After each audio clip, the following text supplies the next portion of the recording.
السلام عليكم ورحمة الله تعالى وبركاته. أتمنى إن شاء الله أن تكونوا بخير وعلى خير.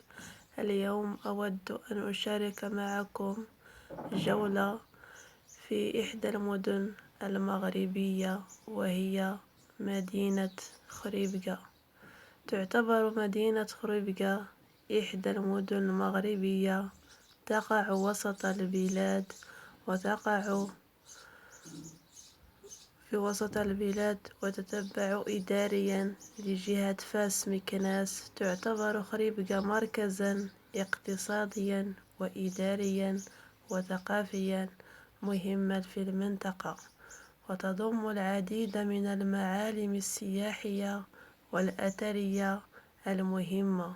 وتشتهر خريبكا بزراعة الحبوب والفواكه والخضروات، وتتوفر المدينة فرص عمل عديدة للسكان في هذا القطاع، كما أن المدينة تحتوي العديد من المدارس والمعاهد التعليمية والمراكز الثقافية التي تخدم السكان المحليين والزوار على حد سواء. من بين أهم المعالم السياحية في خريبكا يمكن ذكر بعض منها: المدينة القديمة التي تحتوي العديد من الأسواق التقليدية والمساجد التاريخية، بالإضافة إلى قصر البديع، والذي يعد تاريخه إلى القرن ال15، ويعتبر أهم المواقع الأثرية في المدينة. ومن مميزات مدينة خريبكا من المدن التي تتميز ببعدها عن الدار البيضاء بمسافة تقدر حوالي 107 كيلومتر، ومسافة تقدر بحوالي 175 كيلومترا عن عاصمة المغربية الرباط، والمسافة تقدر بحوالي 200 متر عن مدينة مراكش، ومسافة 99 كيلومتر عن بني ملال، بالإضافة إلى بعدها عن مدينة سطات بمسافة تقدر حوالي 60 كيلومترا. من مستوى الاقتصاد، تعتبر مدينة خريبكا من المدن ذات الثروة المنجمية الهامة، فهي بوجود هذه المناجم احتلت المرتبة الأولى على المستوى الوطني، بوجود احتياطي لديها من الفوسفات الذي يقدر بحوالي 37.35 مليار بناء على الإحصائيات التي أجريت في عام 2018، بالإضافة إلى قدرتها العالية على تجميع العملة الصعبة، ولذلك لوجود الجالية الإيطالية على أرضها. كما أنها من المدن التي تقوم بالعديد من النشاطات الصناعية المهمة، كازدهارها في الصناعة الكهربائيات والإلكترونيات والصناعات الكيماوية والشبه كيماوية والصناعات الغذائية المتنوعة والصناعات الميكانيكية والحديدية وصناعة النسيج والخزف وغيرها الكثير من الصناعات المهمة.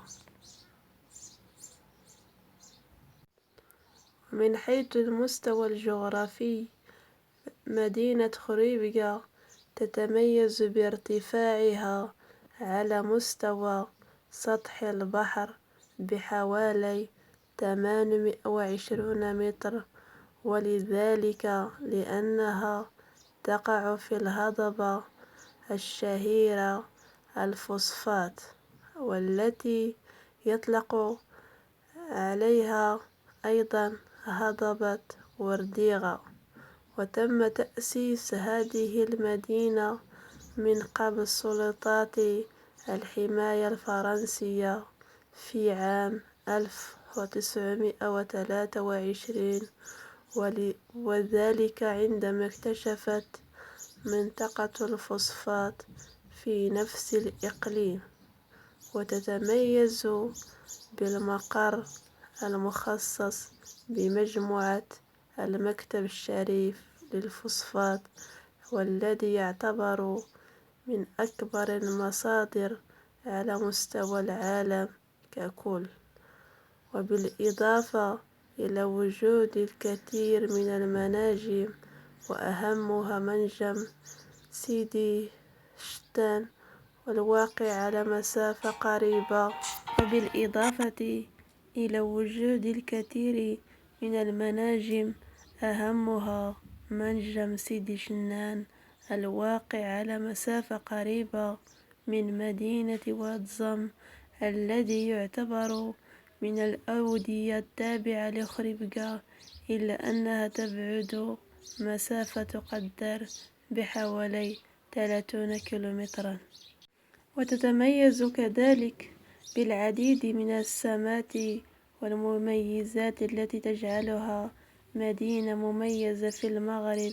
ومن أبرز هذه المميزات تعد تاريخا غنيا من المدن التاريخية في المغرب، حيث تأسست في القرن الثامن للميلاد، وشهدت الكثير من الأحداث التاريخية الهامة مع مر العصور.